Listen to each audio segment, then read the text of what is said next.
I should be sitting up straight to help with my voice, but I'm too lazy. Is this, does it come through in my tone that I'm slouching? You can give that table a couple cranks. You can just What do you mean, higher or crank it lower? up a little bit, a little higher, so you can sit up straight. Higher. All right, I'm going higher. That's what I do. I know it's up Periscope. Hold on. Yeah, Barrons can get you, and after all these years, an electronic table. No. I see you cranking it up. I'm not looking to break the budget over here. This is not an ergonomics podcast. This is the Barron Streetwise podcast. I'm Jack Howe. Longtime listeners will know you as Jackson Cantrell, and you left me for garbage. We've talked about it. I'm not bitter. I totally understand. You were an audio producer in this podcast. You've popped back over here to help me for a few weeks, but we're going to hear about. Tell us what you've been up to. Well, it's not garbage. Come on. It's industrial composting. Food waste to compost. We collect compost from hotels and stadiums and grocery stores, about 1 million pounds a month. And we have these like 53-foot long machines at our warehouse just south of downtown LA where we turn it into compost. And the compost is used for? Right now it will go to sort of small family farms. It was interesting to talk about the beef episode because it's very similar where you have like medium-sized ranchers who are out in what we call the high desert out beyond the mountains in LA. They'll use the compost as organic fertilizer. We also send a lot of like expired vegetables to them because they'll use it as substitutes for some of their animal feed. So they'll have like hogs and cows. I know I didn't mean to make light when I said you left me for garbage. You also left me for rotting vegetables. Okay, I've got it. Now look, I want to hear you have direct experience with something that I'm very interested in right now. It was something that many investors are interested in, and that is software and coding potentially being replaced by AI. And that has led to a severe sell-off in software stocks, what Wall Street is calling, there's been a lot of wordplay, the Sassacre, right? The Valentine's Day Sassacre, although it started well before Valentine's Day. Folks have been saying the Sasspocalypse, but I think I think Sassacre comes from you. I think I stole it from a research report from BTIG. I don't know if it was original to them or I don't know if it's been going around. Let me tell you what I touched on in the column this week, and then I'm going to talk to you about your experience. And this comes from a piece of research from Deutsche Bank. They wrote recently the software stocks are down 19% since the beginning of the year, and multiples have compressed. That's a fancy Wall Street way of saying the price to earnings ratios or price to free cash flow or whatever it is has come down. And it basically says they're searching the group looking for good deals, names that appear oversold. Here's what they write. They say, it's difficult to disprove the bear narrative in software because the fears about Gen AI have more to do with the out years. They say any meaningful disruption will likely play out over a much longer timeline than investors anticipate. Quote, we remain steadfast in our belief that vibe-coded replacements for packaged software are unlikely to gain traction anytime soon. I keep saying jive-coded, it's vibe-coded. We'll talk to you about what that means in a moment. Deutsche Bank goes on to say, we are more concerned about switching costs in software being eroded by cheaper code generation, reduced integration costs, and easier change management, which could impact software economics going forward. Sounds like a little bit of hedging. Sounds like they're saying, this isn't something we think will be a big deal, or it might not happen for a long time, but it could sort of happen. And, here's ways it could influence the economics. I feel like that's common in these sorts of notes. I like to be right either way, no matter what happens. Yeah.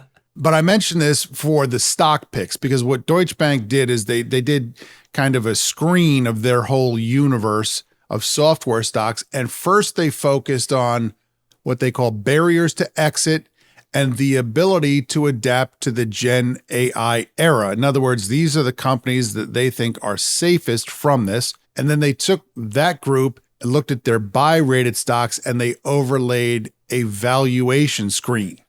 And they came up with 4 names. And I will give listeners these 4 names if all of you promise to do some further research on them. This is not me saying, let little Timmy's entire college fund ride on these names. This is Deutsche Bank saying these stocks are attractive and me saying, this is a list of companies for further research. The first one is called Celebrite. The ticker is CLBT. I'm looking at the description. It's got a lot of these multi-syllable words that you string together and they don't mean anything. Empowering organizations in mastering the complexities of legally sanctioned digital investigations by streamlining intelligence processes. What does that mean? Is that that's law enforcement stuff, Jackson? I think so. I think it's like government data. That's an Israel-based company. The second one is CRM. Of course, that's Salesforce. INTU is Intuit. That will be intimately familiar for anyone who's been TurboTaxing recently.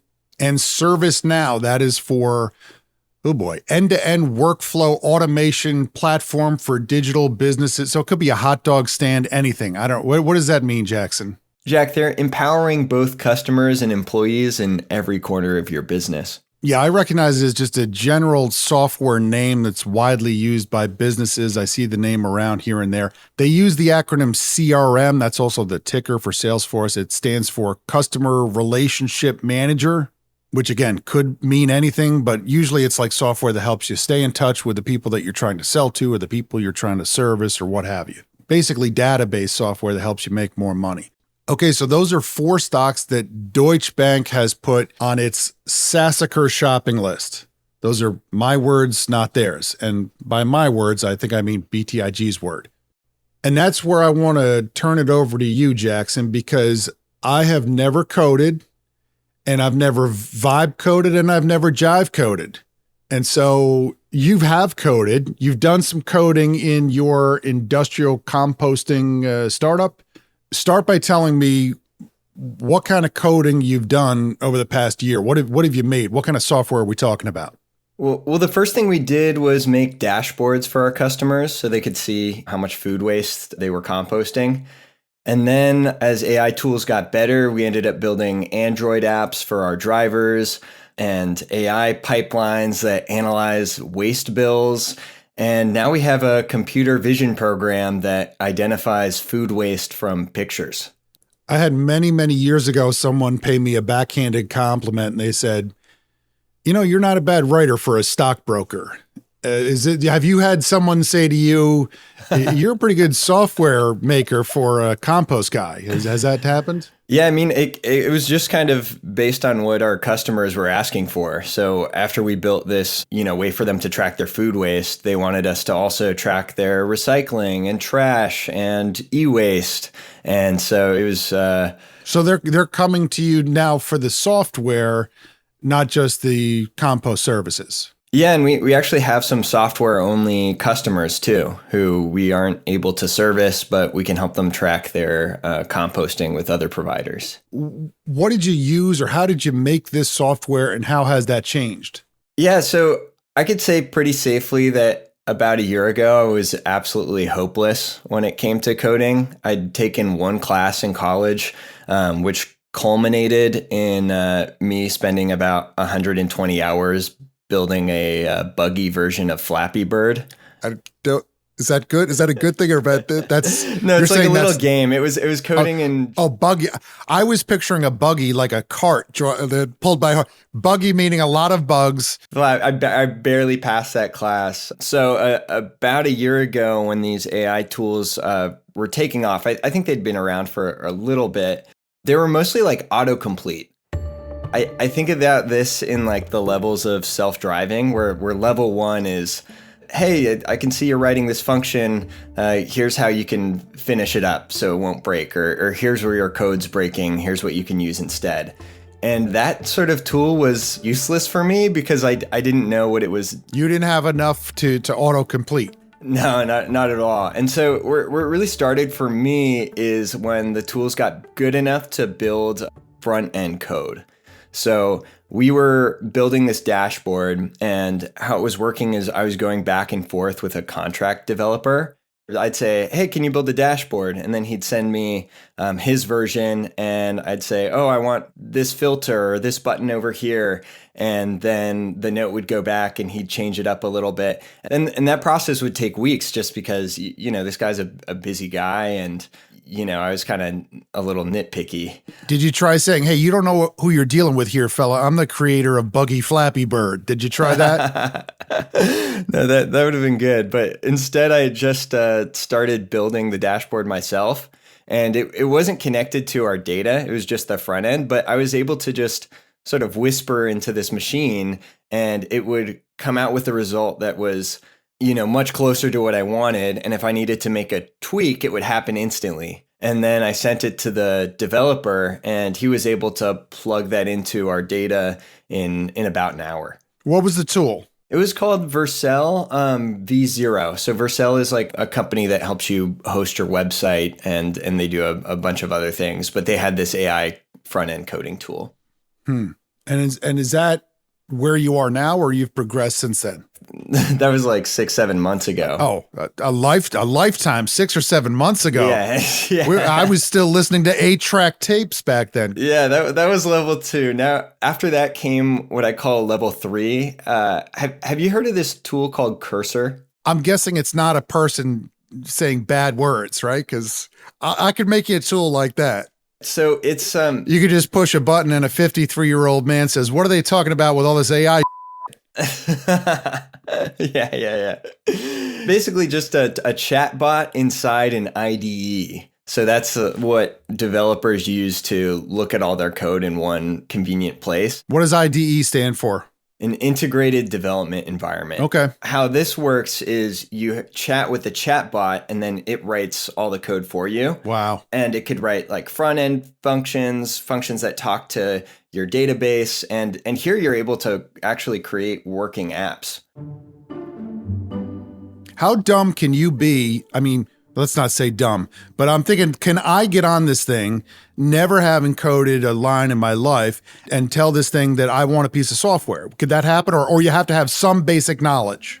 I think for that tool specifically, about like 4 or 5 months ago, you had to have some knowledge, because this tool would never tell you that you're being an idiot. If you asked it to do anything, it just wouldn't push back, even if your idea was like inefficient or wouldn't quite work. And right.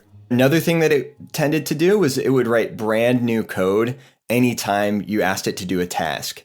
And in development, that's not ideal, because it could be writing the same function to accomplish the same thing in 5 different places in 5 different ways. So you said 4 or 5 months ago. Where are we today? What's the best and brightest out there now? So you're familiar with Claude Code and how that was like all in the news around Christmas time. That's the company Anthropic.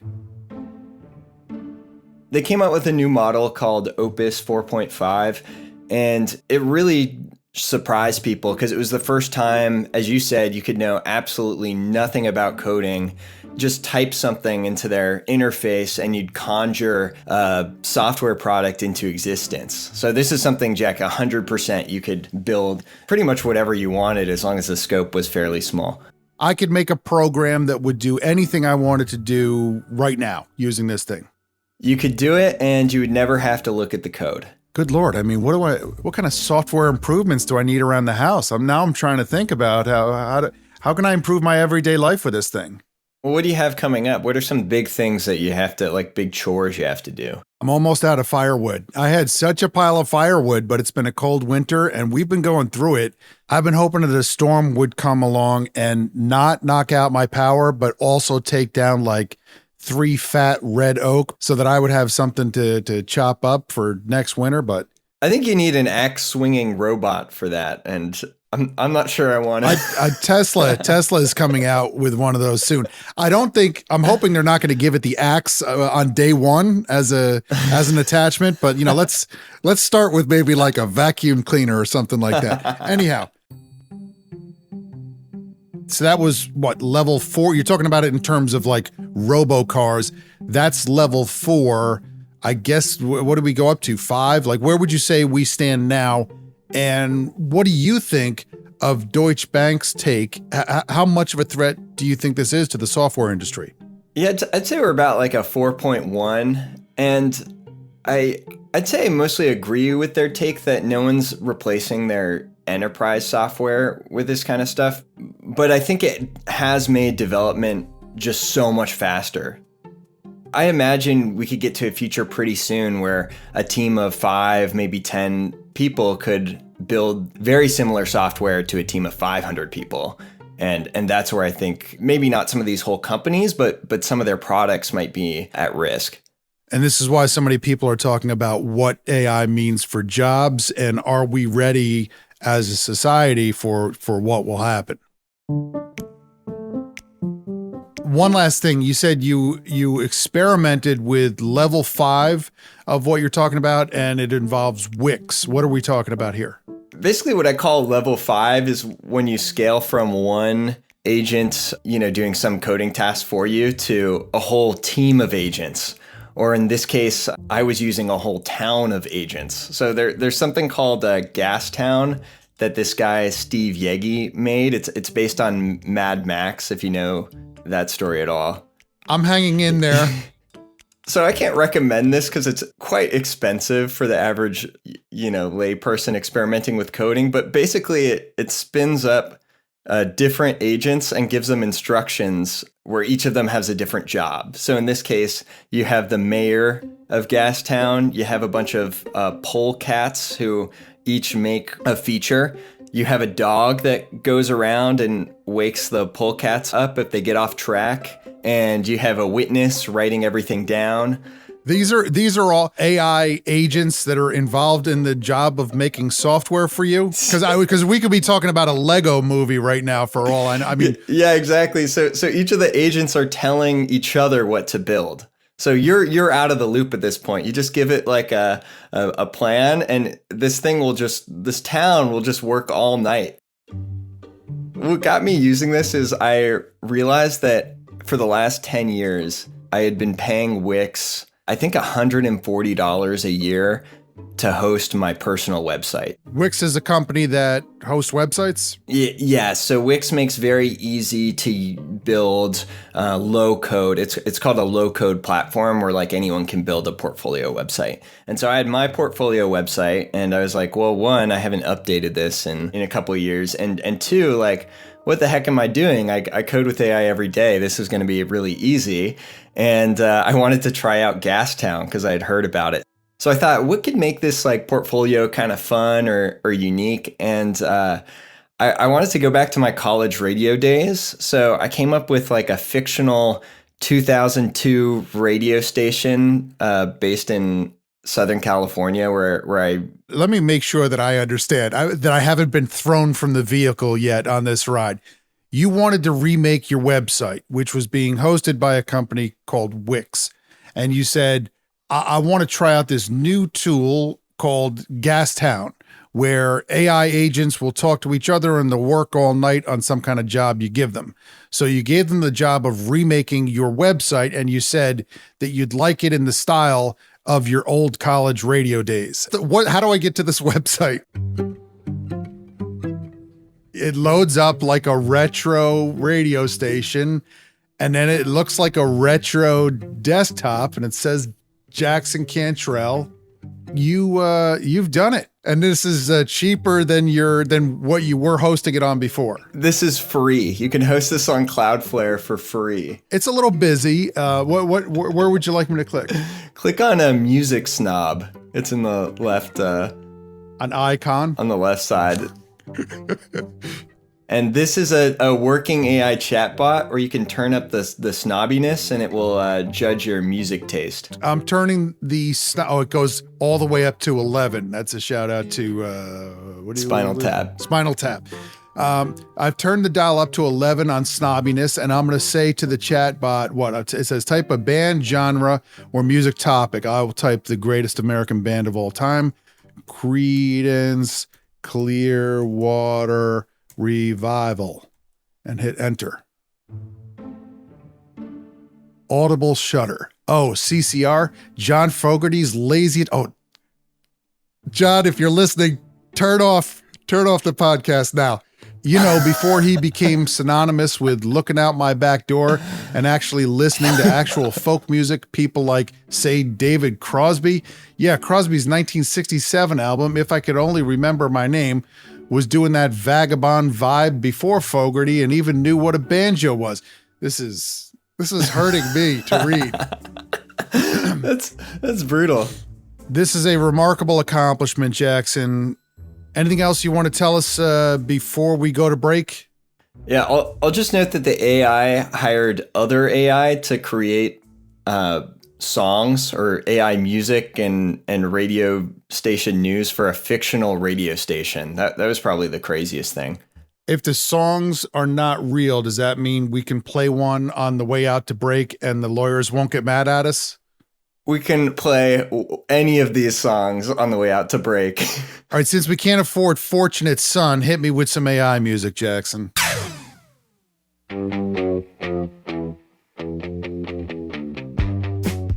This isn't bad. I think I heard this one at 10-cent draft night down at McGillicuddy's back in college. This coffee shop at Super Underground. Behind the dry cleaners, you won't hear a sound. We'll be right back with the CEO of Agco after this quick break. Probably wouldn't get it.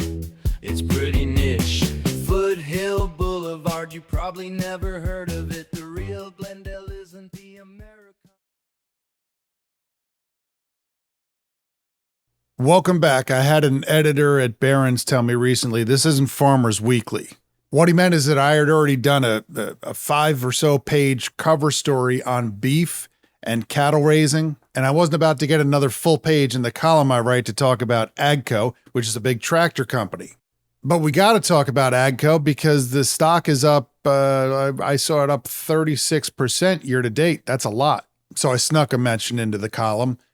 You may or may not recognize the company's brands, Fendt, Massey Ferguson, Valtra. They're familiar to farmers. The company is not just a tractor maker, it's a precision agriculture company. All the farm equipment companies say that nowadays. They have sophisticated software and data tools and machines that help farmers get better results. But in Agco's case, as you'll hear in a moment from CEO Eric Hansotia, it makes precision farming systems that farmers can use on their older machines, even machines with different brands. That's important now because farm incomes aren't great at the moment. Some farmers are hard-pressed to afford new machines right now. We'll hear about that too. One of the reasons Agco stock is up is that it was cheap. There's been a rotation or broadening out of the stock market rally in the U.S. Agco also had well-received fourth quarter financial results. Oppenheimer writes that they were pleasantly surprised by a number of the underlying fundamentals. They mentioned record global market share, strong price, solid progress on North America dealer inventories. In other words, if they're clearing out those inventories, that'll be more room for selling more machines down the road. In its investment thesis, Oppenheimer writes, "We believe Agco is well positioned to benefit from secular trends of digitization, automation, and autonomy unfolding in agriculture. Given a focus on creating value for the producer, we believe Agco is effectively leveraging its technology investments to," you get the idea. Why am I going to read it from Oppenheimer when we can hear it from Eric, who was good enough to jump on the phone with us recently? Let's get to part of that call now. What's the state of the farmer? What's going on with farmer incomes? How are farmers doing these days? Depending on which order we go in, the farmer is extremely challenged, especially in North America. There was less tractors bought in 2025 than any other year since before World War II. And 2026 is going to go down. The industry is going to go down another 15%. So the farmers are under an enormous amount of pressure. So we're working really hard to try and help them through with solutions that make them more productive in this time, use less inputs, trying to bring some profitability into their operation. How do you do that? What are you focused on? What kind of adjustments have you had to make to continue to do well during this tough period for farmers?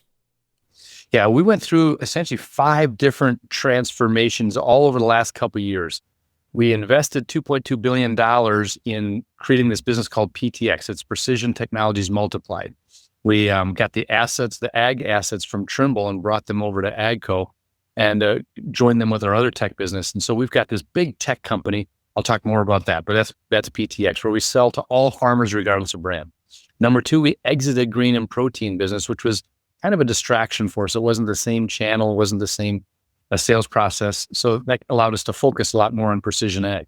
Number three, we resolved our issues with one of our investors called Tafe, allowed us to do share buybacks. That was another distraction that was bothering us. Rewiring how the company operates, taking a lot of the waste and cost out of the business, figuring out where we do the same thing 8 different ways across the company. We've taken $200 million out of our overhead off of a $1 billion base. So it's like a 20 or 20+% efficiency improvement. And finally, invented this thing called Farmer Core. It's a shift of the distribution model where instead of the farmer having to come to the business, meaning come to a brick and mortar dealership store, we come to the farmer, do everything on site. Farmers can spend a lot of money on some of these sophisticated machines. So at a time when they're looking to save, how do you allow them to upgrade their capabilities to get some of these modern capabilities without having to break the bank? So we're serving every farmer, and we allow them, instead of having to buy a whole new piece of equipment, they just buy a technology upgrade kit from us, from this PTX business. It's called retrofit. So this retrofit to the mixed fleet, retrofit to any brand of farmer is how we answer that question that you asked. It allows the farmer to get the latest and greatest technology without having to buy the whole new machine at a much lower cost point, yet get all the productivity enhancements. What's that do for you financially? I'm guessing there's a subscription component to this. What does that do in terms of the trajectory of your business? The market has been coming down because of the pressure that the farmers are under. Retrofit only comes down about 1/3 as much as the overall market. So revenues are less volatile. This is a high margin business where we aim for a 1 to 2 year payback for the farmer. So they're getting a good deal. And we get a high margin business that's growing fast. We try not to use subscriptions very often because farmers tell us they don't like them. They want to buy the thing. They're overloaded. They've got 9 sign-ons now just to watch TV. Everybody's overloaded, right? Exactly. And so they are very frustrated with subscriptions. From time to time, they'll find something where the subscription model fits. Like we have an autonomy kit where they can buy a kit to put on their tractor. Could be our brand or someone else's brand. And it makes the tractor autonomous when you're using combine and grain cart together or when they're doing tillage. So some of them want a subscription model for that because then they get the latest and greatest things updated all the time, or on our targeted spraying. Some of them like that, but some of them don't. So we're flexible on the financial model. Give me some insight into what the farmer is seeing right now. When you talk with these folks, what are their 1 or 2 biggest concerns? What's hurting the most, and what are the prospects for things getting better down the road? When might that happen? I think the first thing they'll talk about, 1, 2 come fast. Number 1 is market access. They want to be able to have market access for their grain. If I'm talking to a grain farmer, but livestock is the same. Livestock profitability has been pretty good. So the main concerns are from the grain farmer, and they want access to the grain. And during the trade negotiations and talks over the last year, some markets have come in and out. China pulled back from buying from the U.S. They shifted to Brazil. Now they've come back in the market, but stable markets is number 1. And then input costs like fertilizer, seed, and other chemicals are all up. And so that's a secondary concern. So they're kind of getting squeezed from both ends, the top line in terms of revenue and who they can sell to, and then their bottom line in terms of their cost structure. And if there's a third one, it would be about labor availability. They can't get labor to be able to manage these complicated machines. So that's why we're selling them autonomy to take the labor out, or farm engage to be able to manage their fleet. You can send the task to the machine. So when the operator gets in the field, he just says, accept task, go do it. And the machine is already set up. They don't have to know how to make all the adjustments real time. What are the prospects for farmers seeing better days in the years ahead? What do you think has to happen, and what do you think are the chances of it? It comes down to grain prices and profitability. There's a couple things. I think that China and the U.S. feels like have settled in now on a market that we can count on. This is about tariffs and reciprocal tariffs and kind of trade war stuff. My understanding is our farmers invested years kind of showing their farmers how to take these soybeans and feed them to pigs, and that was a very good business for a long time. And now that's hurting because of some, tariff backlash. Have I got that right? That's exactly right. Yeah, China stopped buying U.S. largely soybeans, but soybeans and corn from the U.S. farmer to put pressure on the U.S. government to end up with a good trade deal. Before I let you go, I want to hear about one or two gee-whiz technology things. Be as granular as you can. Something that's happening that's new, that's taken a specific task that was a pain in the neck for the farmer in the past, and it's making it easier or faster for them in the future. What are these machines able to do now, or what's on the horizon? AeroTube is one that we just launched at Winter Conference of Precision Planting. It's the very first time anybody on the planet has been able to deliver a solution that creates the seed orientation that the farmer wants. So it gets the setup where the seed is always planted tip down, and the flat is perpendicular to the row. Now, why does that matter? That means that what matters, especially in corn, but other crops too, is you have equal emergence. If every plant comes up exactly at the same time, you get the full yield. You have the chance to get the full yield potential. If a seed next to another seed is delayed by even as much as 48 hours, that seed is essentially a weed. It will generate almost no yield. So 48 hours makes a huge difference. 24 hours makes a difference. 48 hours makes a lot of difference. And so the notion is, how do you get that seed perfectly placed? We've been working on depth and singulation and spacing, but now we've got orientation. We're the only ones on the planet that can do that. So this combination of placement in both orientations, what we expect is going to allow another yield jump, much like we had depth control a few years ago. So that's one of them.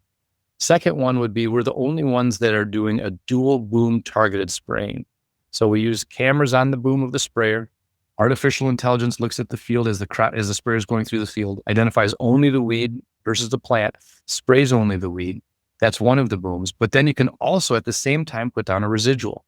What the problem was before is that you had to choose either one, or you had to split your tank. And as a farmer knows, the worst logistics machine on the farm is the sprayer. Only about 25% of the time is a sprayer's hours boom on spraying. So it's getting tendered, it's all the logistics of keeping that sprayer on. So the solution of splitting the tank made the logistics even worse. One tank is always running out before the other. So you doubled the problem on a sprayer. Well, we've made one tank with injection systems. So you're always spraying residual. And then when you see a weed, you spray contact herbicide. So that's another great breakthrough for farmers, that they can not hurt their logistics, but get both types of weed treatment done in a single pass with artificial intelligence that saves them like 60% of the chemical. Eric, the seed orientation thing, is that something that could help with my wife's tomatoes? Because we've been getting some pretty lumpy results. I hope she's not going to hear this, but the past few years, it's been kind of lumpy out there. Does that matter on tomatoes? I'm not sure about tomatoes, but I can check into that. Get your salsa yield up this fall. Thank you, Eric. One other thing that Eric told me, I left it out in case listeners were all beefed out from last week's episode, but it was about cattle raisers. Remember, beef prices are very high. We were looking into why ranchers aren't raising more cattle. But Eric said that dairy cattle raisers have been crossbreeding with Angus. That gives them the option, when they have bull calves, of keeping them in the dairy pipeline for creating more dairy cows, or selling them for beef. He said, when the market shows pricing power, creativity starts flowing in, and I think we'll see a rebuilding of the beef herd. I want to thank Jackson Cantrell, not just for filling in as our audio producer, but for taking me on a tour of, what was it called again? Flavor Town? What was the name of that town where you Gas Town, but maybe I'll make a Flavor Town version. For walking us through Gas Town and what all his AI buddies are doing to make software, even for people like me who are too dumb to code. That's going to be the title of my memoir someday. You're just jive coding now. I want to thank all of you for listening. If you have a question you'd like played and answered on the podcast, send it in. It could be in a future episode. Just use the voice memo app on your phone and send it to jack.how, Hough, @barrons.com. Subscribe to the podcast on Apple Podcasts, Spotify, wherever you listen. If you listen on Apple, please write us a review. Unless your name is John Fogerty. You might want to hold off on the review. It wasn't me, John. It was the AI bot that Jackson's AI bot hired. See you next week.